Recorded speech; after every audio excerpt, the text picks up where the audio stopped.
part 3 of chapter 9, inventory management. We're going to talk about the pressures for low inventory. So what will be good to have a low inventory, right? So the most logical cost will be what we call the holding cost.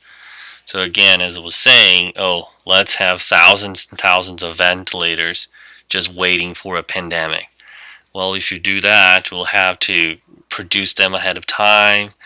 We have to use resource for that, materials, people, and we have to keep it somewhere, like a warehouse or something, right? So we're gonna have all those costs, what we call the cost of capital and others, as a holding cost.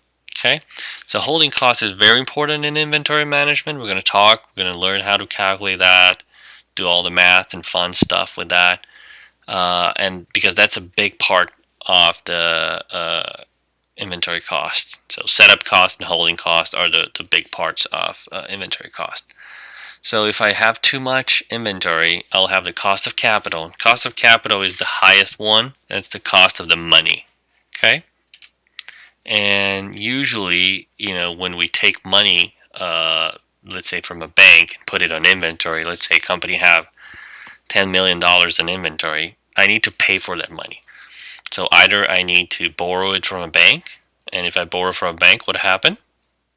Yes, I need to pay interest rates, right? That's what our finance people should answer when I ask that question. I pay interest rates, right? So I need to pay for that $10 million to be in materials. So that's one big part of the holding cost. Another part is the handling. So I need to have a warehouse, and that warehouse have to have people, and that people have to be paid. I need to have insurance. There is shrinkage. There's obsolescence. Obsolescence. Yeah, got it. So maybe in a few years the model change, and then I have all this old model that I don't have anything to do with that. And there is shelf life, or sometimes things get old, and you have to, let's say you're putting food in inventory, right? It doesn't last forever. It has a certain shelf life, right? So certain products can be higher or lower depending on the type of the product. So if you imagine that it's a food item, right, the shelf life is a lot shorter than a manufacturing product, right? But manufacturing products, some of them, you can change pretty quickly.